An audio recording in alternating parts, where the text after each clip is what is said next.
Hello aspirants, I hope आप सभी अच्छे से तैयारी कर रहे होंगे। आपको पता है कि आपके 3 एग्ज़ाम कभी भी हो सकते हैं। DSSB का, UPTGT PGT का और नवोदय विद्यालय की भी नोटिफिकेशन आ गई है। इन एग्ज़ाम की प्रिपरेशन करवाने के लिए मैंने एक सीरीज चलाई हुई है जिसमें हम मोस्ट इंपॉर्टेंट थ्योरम कवर कर रहे हैं और मोस्ट इंपॉर्टेंट थ्योरम में से भी वो थ्योरम कवर करेंगे जो थ्योरम किसी नाम से आती है, क्योंकि बच्चे थ्योरम्स का स्टेटमेंट याद कर लेते हैं लेकिन थ्योरम किसने दी है और किस नाम से दी है ये सब याद नहीं करते।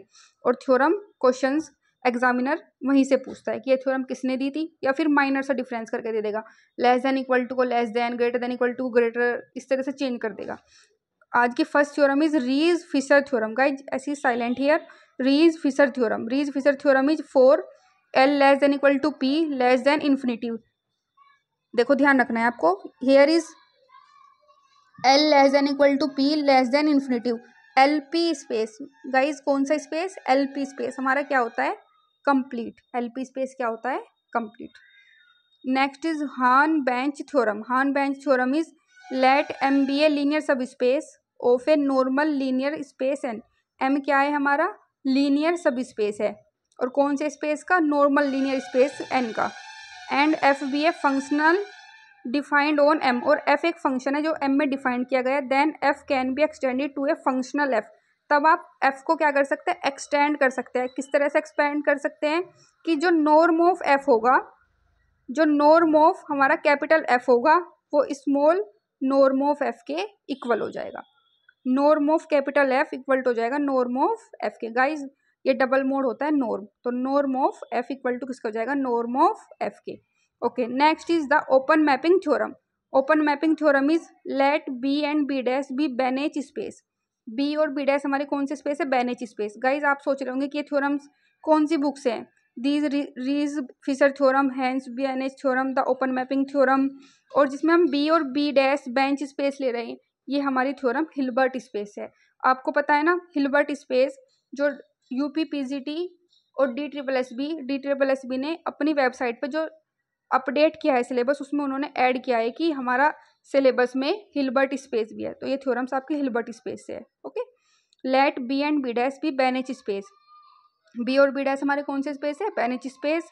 If T is a continuous linear transformation, T हमारी कैसी है? Continuous linear transformation of B onto B dash, B से बी डैश पे, then T is an open mapping. तो टी क्या होगी? हमारी ओपन मैपिंग। ठीक है ना। अगर बी टी हमारी क्या है? एक टी एक लीनियर ट्रांसफॉर्मेशन, और किससे किस पर? बी से बी डैश पर, तब टी क्या होगी? एक ओपन मैपिंग। क्या आपको क्या ध्यान रखना है? टी हमारी होगी ओपन मैपिंग। तो पूछ सकता है ओपन होती है, क्लोज्ड होती है, हाफ ओपन होती है, हाफ क्लोज होती है। तो आपको बताना है कि ये पूरी तरह से ओपन मैपिंग होती है। Next is closed graph theorem. The theorem is closed graph theorem. Let B and B dash B Banach space. B और बी डैश हमारे क्या है? Banach space. And let T be a linear transformation. B और B dash हमारे Banach space है, और T हमारी एक लीनियर ट्रांसफॉर्मेशन है of B into B dash. कहाँ से? बी से बी डैश में। Then T is a continuous mapping. तब टी एक कंटिन्यूस मैपिंग होगी। कब होगी? If and only if it is graph is closed. अगर ग्राफ क्लोज्ड होगा तब हमारी जो मैपिंग है टी वो कैसी होगी? Continuous mapping. इसका उल्टा भी ट्रू है कि अगर कंटिन्यूअस मैपिंग है तो हमारा जो ग्राफ होगा क्लोज्ड होगा। ठीक है guys. Next theorem is, this theorem is not too much important. The theorem is Pythagoras theorem. You all know about the Pythagoras theorem. आप सबको पता है पाइथागोरस थ्योरम के बारे में, लेकिन यहाँ पर ट्विस्ट है कि पाइथागोरस थ्योरम आपसे हिल्बर्ट स्पेस में पूछी गई है। सिर्फ आपको एग्जामिनर कंफ्यूज करने के लिए देगा Hilbert space. If X and Y are any two orthogonal vectors. X और वाई हमारे कैसे वेक्टर्स हैं? Orthogonal vectors. ऑर्थोगोनल का मतलब होता है परपेंडिकुलर। गाइज क्या? Perpendicular vector in a Hilbert space. Hilbert space के क्या है? हमारे दो ऑर्थोगोनल वेक्टर्स है एक्स और वाई। देन इसका मतलब क्या होगा? Norm of X plus Y का होल स्क्वायर इक्वल टू होता है norm of X minus Y का whole square equal to norm of X का square plus norm of Y का स्क्वायर। गाइज इसमें 2x वाई वाली टर्म नहीं आती अगर हमारे ऑर्थोगोनल वेक्टर्स हैं, और अगर ऑर्थोगोनल वेक्टर्स ना होते तो इसमें 2x वाई वाली टर्म आ जाती। ठीक है ना। तो आप एक बार दोबारा से पढ़ेंगे। Norm of X plus Y का होल स्क्वायर इक्वल होता है norm of X minus Y के होल स्क्वायर के, और norm of X plus norm of Y के होल स्क्वायर के कर सकते हैं, नॉर्म ऑफ एक्स का whole square plus norm of Y का होल स्क्वायर, ठीक है ना। Next is projection theorem, next is हमारी projection theorem. If M is a close linear subspace of Hilbert space H, अगर M क्या है हमारा क्लोज लीनियर सब स्पेस है हिल्बर्ट स्पेस एच का, then H equal to M plus M perpendicular, तब M क्या होगा M dash के परपेंडिकुलर होगा, एम क्या होगा गाइस एम डैश के परपेंडिकुलर होगा। Next is Bessel inequality, guys what is basal inequality?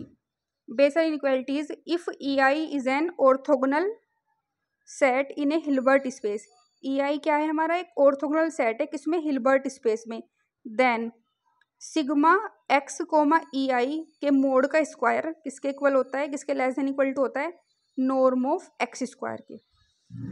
ये बहुत इंपॉर्टेंट थ्योरम है आपकी,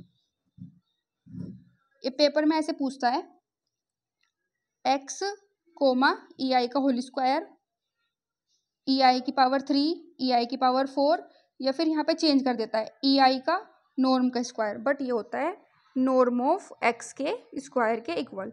कौन सा स्पेस है हमारा Hilbert space, sigma mode of X comma E I का square less than equal to होता है नॉर्म ऑफ एक्स के होल स्क्वायर के। Okay guys, now next is necessary and sufficient condition. This theorem is not too much important, this theorem is very important. Necessary and sufficient condition for RS integrability. RS integrability means कि इस function का हम integration कर सकते हैं, या ये function हमारा राइमान को क्या करता है, राइमान इंटीग्रेबिलिटी को सेटिस्फाइड करता है। क्या होता है ये, let F be a bounded and G a non decreasing function, F हमारा बाउंडेड फंक्शन है और जी हमारा नॉन डिक्रीजिंग फंक्शन है, मतलब non decreasing means increasing, what is increasing function on A B, किसमें फंक्शन ए बी में, then F Riemann integral होगा, R S G का मतलब होता है एफ राइमान इंटीग्रल होगा इफ एंड ओनली इफ, कब होगा अगर यू पी एफ जी, मतलब यू पी एफ जी इस means upper bound and L P F G lower bound, upper bound minus lower bound less than होगा epsilon के। Guys राइमान integral most important है आपके exam के point of view से। First time second time अगर हमारा F bounded है और जी नॉन डिक्रीजिंग है, तब एफ राइमान इंटीग्रल होगा, कब होगा अगर U P F G minus L P F G less then epsilon के होगा। और इस थ्योरम का उल्टा भी सही है कि अगर U P F G minus L P F G less then epsilon के, तो एफ क्या होगा हमारा बाउंडेड होगा और जी नॉन डिक्रीजिंग होगा, और एफ क्या होगा राइमान इंटीग्रेबल होगा, ठीक है। UPF G it's called upper bound and LPF G is lower bound. Okay, the next is mean value theorem. The mean value theorem is if R F belongs to R S G, इसका मतलब है F Riemann integrable है किसमें on A B close interval A B में, then M G B minus G A, M का मतलब है हमारा लोअर बाउंड, स्मॉल एम का lower bound, M G B minus G A less than equal to होगा A to B F D G less than equal to M G B minus G A. Okay guys ध्यान से देखेंगे, M means small M, this is small M and this is small M को करते हैं हम infimum, lower bound भी बोल सकते हैं आप, इन्फीमम भी बोल सकते हैं। Small M is infimum and capital M is supremum. इस थ्योरम को याद करने की छोटी सी ट्रिक है कि सुप्रीमम जो सुप्रीम होता है वो हमेशा बड़ा होता है, तो यानी कि इन्फीमम क्या होता है छोटा, तो इन्फीमम से बड़ा क्या होता है सुप्रीमम, और इनके बीच में बस एक फंक्शन कर दीजिए आप A to B F D G, तो क्या होगा मीन वैल्यू थ्योरम क्या होती है कि एम जी बी माइनस जी है जिसमें स्मॉल एम होगा और स्मॉल हमारे इन्फीमम को शो करेगा, less than equal to A to B D G less than equal to M G B minus G, और जहाँ पे कैपिटल एम हमारा सुप्रीमम है। ओके, यहाँ पे मैंने मेंशन भी किया है M and M are the bounds of F, M और एम क्या है हमारे बाउंड्स है, M and M are the bounds of F, M और एम क्या है बाउंड्स है, जहाँ पे स्मॉल एम हमारा इन्फीमम है और कैपिटल एम हमारा सुप्रीमम है। Guys fundamental theorem of calculus, आप NVS एग्जाम ले लीजिए, KVS ले लीजिए, DSSS भी लीजिए, उसमें हर बार ये थ्योरम पूछी जाती है। या तो थ्योरम का स्टेटमेंट दे देगा या थ्योरम देकर आपसे पूछ लेगा कि ये थ्योरम किसने दी है, या फिर पूछेगा कि फंडामेंटल थ्योरम ऑफ कैलकुलस का क्या स्टेटमेंट होता है। ओके, आपको ये देगा। ठीक है, तो फंडामेंटल थ्योरम ऑफ कैलकुलस क्या होती है? इफ एफ राइमान इंटीग्रेबल है, आर ए बी का मतलब एफ राइमान इंटीग्रेबल है और किसमें? क्लोज्ड इंटरवल ए बी में, क्लोज इंटरवल ए बी में, and let five be a differentiable function. देखो कभी यहाँ पे लिख देता है इंटीग्रेबल फंक्शन, कभी यहाँ पे लिखता है कंटिन्यूअस फंक्शन, कभी बोलता है एफ रियल फंक्शन। तो एफ है हमारा differentiable function on A B, किसमें? ए बी में, such that five dash X equal to F X. Guys five dash X इसका मतलब है फाइव एक्स का one time differentiation.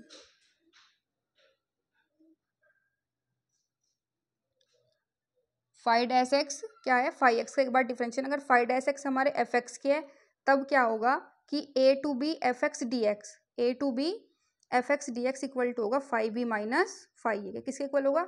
A to B F X D X five B minus five A के। समझ में आया? कर सकते हैं। Okay, the next is second mean value theorem. Second mean value theorem is let F be a monotonic and G be a real continuous, G be real and continuous. F क्या है? Monotonic function. Guys आपको पता ही होगा कि monotonic function हमारे चार होते हैं, increasing function, decreasing function, strictly increasing function और स्ट्रिक्टली डिक्रीजिंग फंक्शन। अगर आपको नहीं पता है अच्छे से मोनोटोनिक फंक्शन के बारे में तो आप मुझे कमेंट सेक्शन में मैसेज कर सकते हैं। मैं नेक्स्ट वीडियो में आपको मोनोटोनिक फंक्शन अच्छे से डिटेल में समझा दूंगी। ठीक है ना? एफ क्या है? मोनोटोनिक फंक्शन है। जी हमारा रियल और कंटिन्यूअस फंक्शन है। एंड ऑफ बाउंडेड वेरिएशन, और बाउंड कहाँ है? ए से बी के बीच में, क्लोज इंटरवल ए बी के बीच में। Then there exist a point xi. Guys this is xi, ये साइन होता है जाई का। तो जो जाई होगा, अगर हमारा एफ मोनोटोनिक फंक्शन है और जी रियल और कंटिन्यूअस फंक्शन है ए बी में, तब इस ए बी के बीच में, क्लोज इंटरवल ए बी में, एक जाई ऐसी वैल्यू एग्जिस्ट करेगी जिसमें A to B F D G equal to होगा एफ ऑफ ए जी जाई minus G A plus F of B G B minus G A. One more time, A to B F D G equal to होगा F of A G जाई minus G A, F of A G जाई minus G A plus F of B G जाई G B minus जी जाई, G B minus जी जाई। कर सकते हैं? आपको समझ में आई?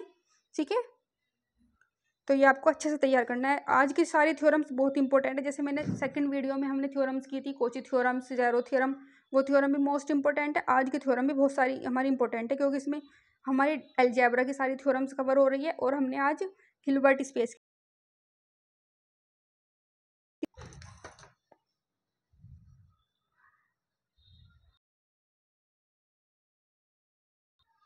गाइज अर्जेलास theorem is not too much important, but if the series zero से infinitive A N is convergent, हमारी सीरीज कैसी है? Sigma zero to infinitive A N is convergent. Convergent क्या होता है? आपसे पेपर में पूछे कि what is convergent? The series is convergent, the series is convergent if you do limit n tends to infinitive in any series and you will get a finite and unique value। मतलब मैंने बोला है कि अगर आपको कोई भी series दी गई है और आप उस पर limit n tense to infinitive करेंगे, limit n tense to infinitive करने पर आपको कोई फाइनाइट और यूनिक वैल्यू मिल जाती है। कौन सी वैल्यू? फाइनाइट और यूनिक वैल्यू। तब आप बोल सकते हैं कि हमारी सीरीज क्या है? कन्वर्जेंट। लाइक जैसे आपसे मैं कुछ भी देती हूँ आपको, ये एस एन दिया है आपको, इसको मैंने पूछा कि कन्वर्जेंट है डिवर्जेंट, तो इसके शॉर्टकट है limit N tends to infinity करिए, एस एन इक्वल टू आपका एल आना चाहिए और ये एल जो है हमारा फाइनाइट और यूनिक आना चाहिए। फाइनाइट एंड यूनिक मीन्स वो सारे नंबर्स जो आपने बचपन से 10th क्लास तक पढ़े हैं, यानी कि 0 A 1 2 3 A B, इस तरह का कोई भी नंबर आपको मिल रहा है वो सब क्या होंगे? हमारे फाइनाइट एंड यूनिक। आपने टेंथ के बाद पढ़ा है इन्फिनिटिव बटे इन्फिनिटिव, ये तो आपने वैसे भी 12th में पढ़ा था इनडिटर्मिनेट फॉर्म्स में, 0 की पावर 0, 0 की पावर इन्फिनिटिव, 1 की पावर 0, 1 की power infinitive, sorry infinitive minus infinitive. ठीक है ना? ये सारी आपने पहले नहीं पढ़ी थी। तो मैं जब बच्चों को पढ़ाती हूँ अपनी क्लासेज में तो उनको यही बताती हूँ कि वो सारे नंबर जो आपने 10th से पहले पढ़े थे वो सारे नंबर्स हमारे फाइनाइट और यूनिक होते हैं, और जो नंबर आपने 10th के बाद पढ़े थे और आपको देखने में अजीब लगते हैं और आपकी डेली लाइफ में यूज़ नहीं होते, तो वो सारे नंबर्स हमारे क्या होते हैं, इनडिटर्मिनेट्स होते हैं, ठीक है ना। तो अगर आप limit n tends to infinity करेंगे, आपको फाइनाइट और यूनिक वैल्यू मिल जाती है, तब आप बोलेंगे कि Sn हमारा कन्वर्जेंट है।